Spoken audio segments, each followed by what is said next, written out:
PTF and JK back with you for our first Saratoga Grade 1 video of this season. Horse Player Christmas is upon us, JK, and we kick things off with the Grade 1 Diana in terms of the videos. We're going to be looking at all these big races, major Breeders' Cup implications happening all the time up at the spa. And my first question for you about this year's Diana, especially with several horses going out for the same trainer, Chad Brown, how do you see the pace unfolding here?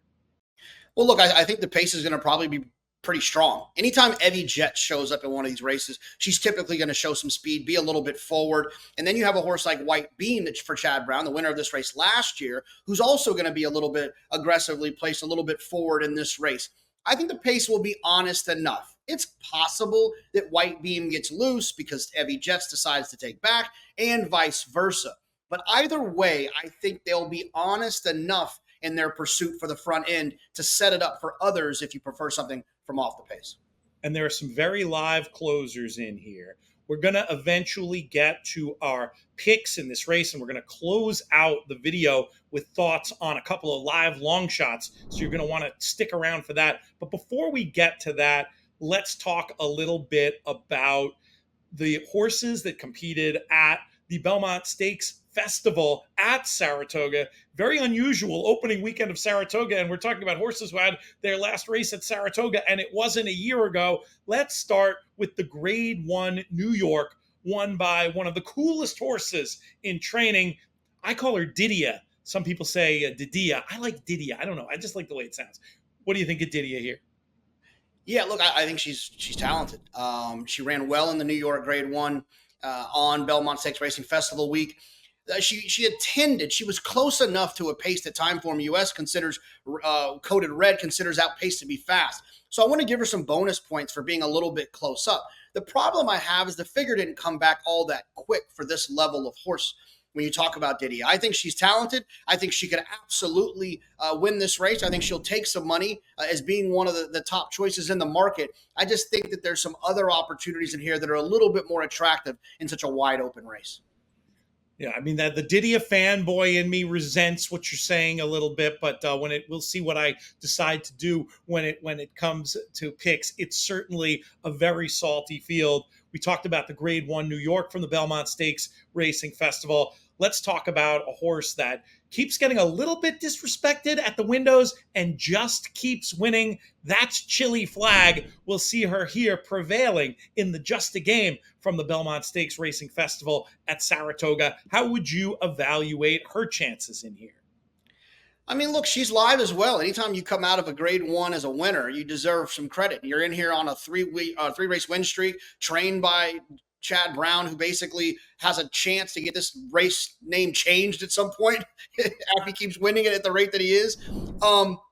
She's going to probably get ignored here a little bit too because she's drawn to the far outside. There's so many other compelling ideas where you can go. She's drawn in the 10 hole. I thought 2 of her 3 races in her 3-race win streak came in off of great setups. I think last time was probably her best race, and she's definitely one to beat. But for me, she might not be one to bet. Okay, fair enough.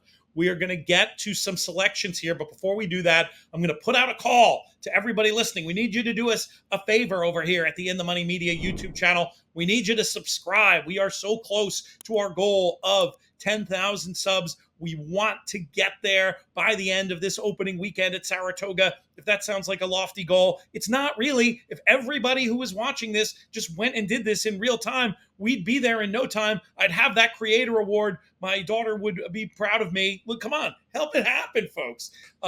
Also, as long as you're doing that, click that notification bell to make sure you never miss any of our YouTube exclusive content. Sometimes we simulcast our video stuff with the audio stuff we do over at the In the Money Media Network. Subscribe to that, especially the In the Money Players podcast, wherever you get your pods, or check out our home online, inthemoneypodcast.com. Let's talk about your actual selection in this race, JK. Contention runs deep. Where are you going to land? Yeah, look, I'm going to go to the inside with the 2-horse Coppice. I've been chasing this horse for the last 2 starts. Sometimes in racing, you can kind of close your eyes and imagine exactly how the race is going to unfold. And 70% of the time, you're going to be wrong. but I feel like I got a vision of how this race is going to unfold. White Beam and Evie Jet's going to pop away from there, set honest fractions. Didia going to be tracking. Chili Flag going to get hooked a little bit wide in Coppice with LaFranco Dettori, one of the greatest turf riders of all time, is going to be sitting Chili, saving ground on both turns.